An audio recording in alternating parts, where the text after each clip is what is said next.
Welcome to the Businessmen and Women of Color podcast. I am your host, Ann Austin, and it is once again my pleasure to bring all these programs to you, coming back again for the fourth year in a row in 2019. The BMWOC podcast is on fire. This is definitely the platform to be on, and if you're not familiar about what we're all about, we actually unify people from all over the country, all over the globe to share their business, career, information, and their stories so that you can make an informed decision. So please make sure that you take a moment to like, share, and make sure when you like, you're actually voting for your favorite podcast person. We have up to 7 BMWC awards that we are giving out again this year. And if you're interested to find out who has won in 2017 and 2018, make sure that you visit those pages at the BMWCpodcast.com website. Now, before we get started, we would like to take a moment to thank our corporate sponsors who are My Financial Home, Evangelism Radio, J&F Enterprises, Sears Consulting, Autism Families Rock, Awakening to Love, Eli Natoli, Kimberly McLemore, True Synergy, and Platinum Financial Services, along with all of our other 58 participants who are making this success. I'm going to tell you, I'm so excited. I can't even talk. I get all flustered every single time. So today we have another amazing speaker who's going to be on here in the real estate industry, and her name is Vanessa Palino, and she is a real estate agent from the Lower East Side of Manhattan, New York. Vanessa is committed to clients' needs as she is well connected in activity and actively involved in the community networking in terms of real estate. She also showcases her real estate career on social media and is supported by an unmatched team of experienced realtors and in-house designers. Her knowledge of the New York market is a direct reflection about her diverse exposure to the arts and fashion being raised in downtown Manhattan. And as always, she has been influenced and mentored by women in her life who have been fortunate enough to show her that a career that she could be appreciative of. So as you guys continue to read her biography here on the page, we're going to bring on Vanessa. Vanessa, welcome to the podcast. Thank you. Hi. You're just as flustered and excited as I am. Yes. Go ahead, girl. You're on here now. My posture is like perfect right now. I'm like, my cheeks are blushing. You got me sounding real good. I'm like, yes. Well, welcome. Thank you for being part of the movement. And, as I can see your bio and get a feel for you, why don't you go ahead and introduce yourself to those who are listening from the mobile devices? And by the way, you can listen to the podcast on all the mobile devices like Google Play, TuneIn, SoundCloud, you name it, and Evangelism Radio. Go ahead and introduce yourself. Ooh, thank you. Well, my name is Vanessa Palino. I'm Dominican American, born and raised from the Lower East Side of Manhattan. I was fortunate enough to grow up in the Catskills as well, so I got a bit of that country life as well as that spice from the city and the busyness. And I was always surrounded by multicultural thinking, multicultural habits and behaviors. I was always blessed to be surrounded by a community of just richness around me and wealth. And I love and appreciate difference. And with all of that, I learned in life, there's no excuses to get anything you want done because people have different shapes and colors and the four walls around them, they always made it happen. So I have no excuse. And I just want to power through life, helping influence others to do the same in whatever career path or likes and interests they have. Yeah, fantastic. Yeah. So you are in real estate. Now, when you were going to school, were you interested in that type of thing, or did you just happen to fall upon it through some means or something like that? Can you talk about how you got into real estate? I always loved real estate. Being that I come from a family of immigrants that came here from the Dominican Republic. I was born in America, and all of my family members, their first house was public housing, the projects. So I always learned it's important to own the property. I always ask questions like, well, why do you pay rent? Where's that money going to that you're complaining about? Who's taking your money? Like, oh, well, then maybe I want to be on that other side where I'm not just giving rent. I want to learn how to be an owner. But then what would I do with that money? Would I help enrich lives, or would I just, live a life of being greedy and just harbor it in my pockets? So I grew up in a community where I didn't have anyone really owning real estate, but like the New York City housing, or the people that had bodegas on the corner blocks, the barber shops. I would ask them so many questions as a little girl, like, where's your wealth coming from? How do you judge your financials? Because I grew up very poor and I always had an interest in money, and everyone would always tell me, you always chase your dreams, but it's always important to have some kind of real estate. So it just sparked the interest in me. I'll start reading books on it, and then I started being blessed, I guess, through the universe, if that's what you want to call it, will start Mm-hmm. opening doors for me where people who were property owners and investors and agents who actually focused on that. Because there's many aspects of real estate, but I started meeting a lot of people who owned units, who rented units themselves, or were property managers, and they'll just teach me there's so many avenues to enjoy real estate. So we'll just teach you. Then I went to college up in like the countryside of New York, and I fell in love with, oh, you could also own acres. There's also land. You can also look into farmland. You can look into commercial, not just residential. So it was, my mind just kept opening and learning from different things, different people, different information. I kept putting myself in front of the information. And then I was fortunate enough to meet my broker who sponsored me. He would see me studying for my real estate license. And he said, girl, he would buy his coffee from me. That's when I would work at a coffee shop part time. And he always came for his espresso every morning like clockwork. It was his religion. And he would see me studying, and he said, when you're ready, I'll sponsor you. And it's a intimate boutique where they do design and everything. And I learned so much from them. They're the sweetest people. They just teach me every day, and I love them. And now I'm developing my first investment portfolio because at the end of the Wow. day, yeah, I'm learning. I'm like, there's no excuse. There's money out Mm-hmm. there. If you think you don't have money, Mm-hmm. make it happen. Like, make deals. Like, at the end of the day, you're dealing with people. Find out their problem. So my uncle always tell me, effective people feed opportunities and starve problems. If you say your account is negative, don't focus on that. Find somebody that's so desperate or motivated to get rid of a property, find out their problems, and maybe if you come up with a solution, then everybody eats, everybody wins. There's so many ways to Wow. creatively make something happen. Right. Now, here's a couple things that you said that I kind of want to go back to. The first thing that really stood out to me is that you kept putting yourself in front of information by going through and talking to people and asking questions. And you literally made opportunities for yourself because you literally did what every small business owner really needs to do. And you've already had it before you even started a business or even got into business, is that you develop relationships with all of these different people in the area of real estate. And I love the fact that you said that you kept putting yourself in front of people who are that has the answers, and that you also didn't allow yourself to make an excuse or why you couldn't, do these things. And a lot of us, we do think about money in different ways. And I like the fact that you have found a way to say, hey, I may have been in a poor situation, but it doesn't have to be that way going forward. Exactly. Yeah. Hmm. It's so true. And like, I feel like the only way in life you could get forward is through people. You learn Hmm. from them, you share with them. And, not everybody knows everything. So it's always an opportunity to learn more and to grow from somebody.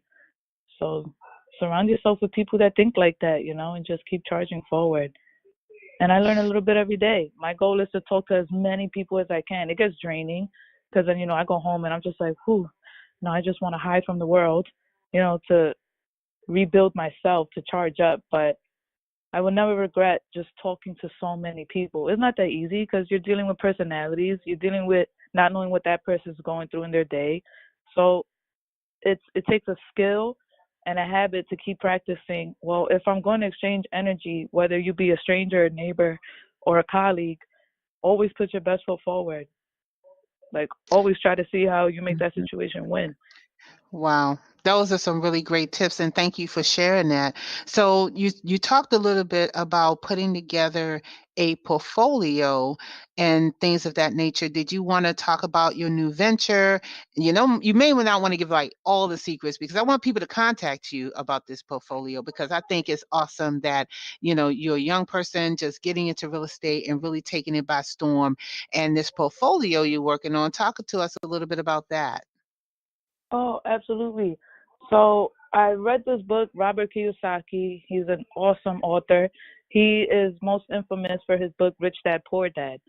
And with that book, I just said, I have no excuse to, there's search engines up to the gods where I can just contact people. Owners will leave you their cell phone number and their email. They're saying, contact me, talk to me, like, let's make a deal happen. So, how can you make a deal happen? You figure out what are you willing to do? How far are you willing to drive? In New York City, it is too expensive for me to even start there. So, I experienced living at least 10 years upstate. So, I know that culture. I know where money goes to in a house, what bills, what utilities look like, what property taxes look like. And I would always ask questions. So I'm like, it's more realistic. So never shoot out a dream. Just go a realistic route. Start off with baby steps. So I go online and I hit up owners that don't have to deal with brokers, even though I'm a broker myself. So I'll go to the owner, I talk to them, and I'm like, let me send me all your information, send me all the numbers because it's math at the end of the day. Just because it looks pretty on the outside in the pictures, you still have to put your face in front of the opportunity and say, all right, let me bring up a friend with me who knows plumbing, electricity, or roofing, who can appraise a property somewhat, even though he's not a legit appraiser, but he has experience in that field.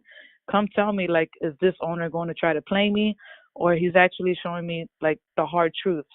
So what makes a good deal? Like, I'm learning as I'm going.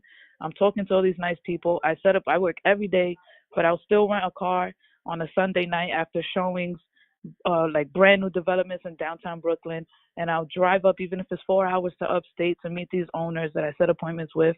I check it out, and then we just construct deals without using a bank because I'm not in a Mm-hmm. position to use a bank yet. So I will read up books and articles on how did people do it without a bank. So there's formulas out there. You just have to actually do the work. Apply it to see if it works for you. Well, Yeah. okay. So you know what? You sound like you're way above your years, Vanessa. I'm telling you, you do.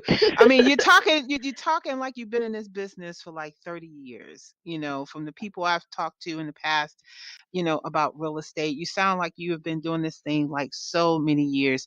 Given though you are very young and, you know, a minority, what has been your experience going through the real estate process and learning what you know in terms of your background, your ethnic background against what you've seen you know, getting all this information? Is there a lot of minorities that is embracing the type of platform that you're doing and to the level that you're doing it at? Absolutely. Because I choose to constantly filter out my circle. I'm always cleaning out my circle. Like the best friends I had that was in middle school, some of them stay through because if you have that mindset, I just want to surround myself with people with that mindset. Like you go figure it out and don't discriminate anybody, even if you a white wealthy boy or a poor little African American girl. If you got the mindset, that's how I'm judging you on. Like, and if you look at my circle, that's how I just go by. Like how you move every day, what your actions are, no matter what your outside peel looks like. So I just go by mentality and actions because a lot of people talk a good talk. A lot of people say, "Oh, I have dreams, I have wishes," but I go by the doers. I go by the people that even if they feel like they're hitting wall after wall, I'm still rooting for you. I'm still there with your cheerleader because we have those moments where we feel like failures, but the fact that you keep trying it and you keep going at it and you just want to do better, I have so much of a more respect and appreciation for those kind of people because they're not giving up. And it just makes me think you're that much closer to your hit, your win, and I want to be a part of that. I want to be there with your win during your Hmm. trials and errors, and that's how I surround myself with people. I'm in New York, so I'm surrounded by every flavor, every kind of ice Hmm. cream through people you can think of, And and that's I'm so awesome. grateful for that. Yeah, Yeah, fabulous. Okay, so I see in your bio also that you have a line called "How Dare You?" And yeah. can you tell everybody exactly what that means and how did you come up with the concept? Okay, so How dare you? I started calling it HDY, but I wanted to do it where I wanted to learn how to screen print. Lately, there's been a huge trend where everyone in New York City just chasing their own clothing fashion. Fashion is huge in New York, like it's major. And I wouldn't say I'm the best fashionista or stylist, but I appreciate my little outfits here and there. Um, but it inspired me to say, how can I deliver a message, especially through women, about like self love and self encouragement? Because a lot of my schooling, I was surrounded by a lot of girls. Like it didn't take me to get older, like to appreciate it later. When I was younger, I was very nasty to my mother. All she wanted was the best private education she could put in front of me, and I was just nasty and be like, "Mommy, I'm not lesbian. I don't need to be around these girls." But it took a lot of learning to get better in who I am. And now I appreciate being surrounded by I want to be around women as much as I can because it just feeds my soul that much better. Because I think naturally there are people that's so nurturing. Women are the first to like get in a bullet for you, especially for their kids. They're the first to like just pour so much love and forgiveness to somebody in front of them, outside of them. And I'm like, I feel women will go so much farther, including myself, if we learn how to put all that energy in ourselves first so that we can better serve the people outside of us. I've experienced in my own Mm-hmm. heartbreaks and relationships Mm-hmm. where I always wanted my man to tell me I'm pretty. I always wanted my ex to validate my sense of self approval. And I'm like, I won't get far if I keep putting that power in someone else. So HDY came about like, how dare you act like that? How dare you not love yourself first? So I guess that's how the title came about. My logo is of a feminine skeleton because the female skeleton is different from a man's body, and it's just a woman with a hand on her hip, and the head is a light bulb symbolizing all women. When you strip away our skin and organs, we got the same bone structure, and just stand tall, be confident who you are, build that confidence every day, and always think with your head as much as we so quick to think with our heart, because it just makes us that much stronger. Wow. It just sounds like again, you sound like someone who's been life coaching for like 30 years. I'm telling you that when I'm listening to you, all the passion that you have behind it, not just for women, but for everyone to make sure that people succeed. And I want to make sure that I encourage you to keep doing what you're doing for that because we need more people like yourself who is looking for different ways to encourage and empower and impact people to feel positive about themselves. There's so many news stories right now of young people committing suicide or feeling like that they're hopeless or Mhm. worthless. And I think for me, there's a lot of events out there surrounding empowerment, but somehow I feel like that there needs to be like a shift or a change in a different way to reach those people who are feeling like hopeless and powerless because like you said, there's always a way to get over a challenge or a situation. There's always people like you and me and so many other folks who want to give support. So for those that are listening, I know you guys are probably listening, for the real estate, but as you can tell over the last couple of years, life coaching or having some support for women, especially women and men too. And I think men are the new thing. So my question now to you, Vanessa, is are you going to be seeking to do more sort of life coaching and more mentoring to people as you are embarking on your real estate profession? I'd love to, absolutely. That's always a goal. Like before I die, my top bucket list is creating, especially in the Caribbeans, because that's where my Hmm. family traces back to, is Hmm. building some kind of shelters that Hmm. never charges women that were like kicked out of homes that have kids.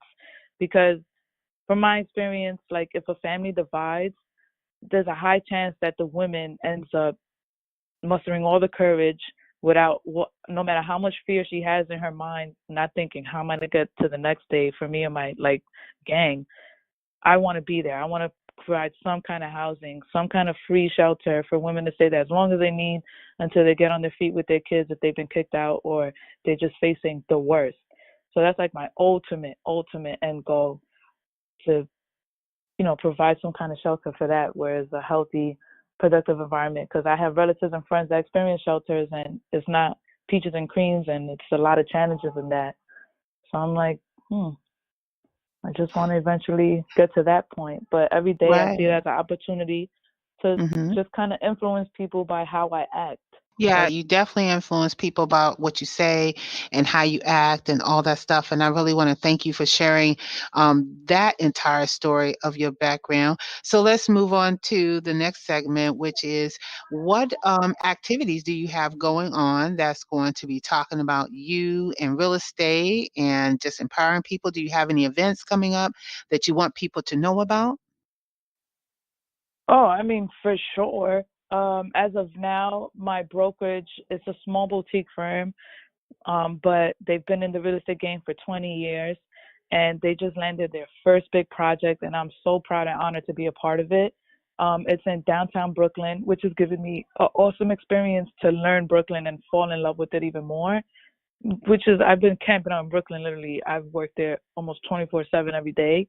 But we're renting out a brand new development, and it's an exciting project. We're getting better every day, and we're selling the area. Brooklyn is like the new cousin of Manhattan right now. Everybody wants to be in Brooklyn.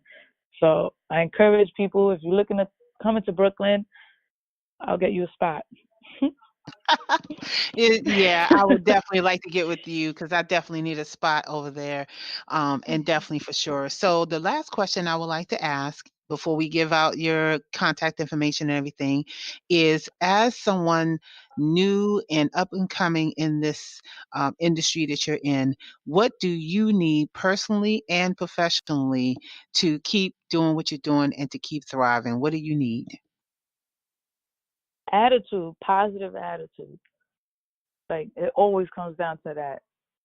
Like, always ignore. You have to learn to quiet down me. I'll talk personally, like me. I'll apply me instead of you. What I like to focus on is I need to dumb and quiet down the negative noises in my head. If I ever hear one say, "Hey, you can't do this," or "This is hard," oh my gosh, once it starts complaining, I instantly just start replacing those thoughts with, let's just get it. Let's get it. It's been done before. You got no excuse. You can do it.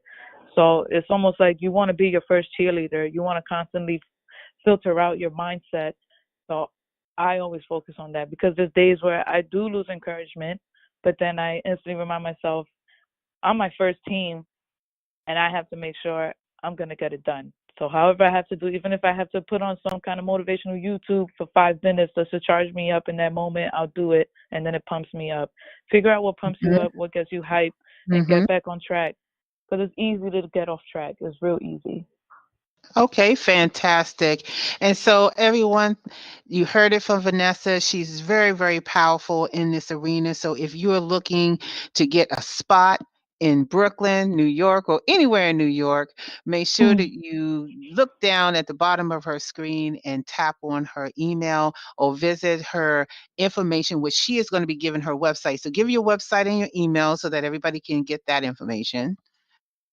Yay. Okay, so my email is Vanessa, Vanessa, at Gazal, Gazal .nyc, Vanessa at Gazal .nyc, and the website is gazalnyc.com.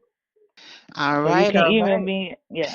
Go ahead. So you can email you can call her, email, whatever that's going to be on her site and all that stuff. And I'm just so excited. And I want to remind everybody again to please like, share, and vote by clicking the like button up on the top of her page if you like to see her win one of the BMWC awards. And if you like any of the other podcasts, please also like and share those as well. We have all these amazing people who is volunteering their time to be on this platform and to share the information with you. So let's show our support for all of the BMWC participants here. And so with that, Vanessa, I want to thank you so much for being part of the podcast platform. And I really appreciate all the information, critical information, I should say, that you shared today.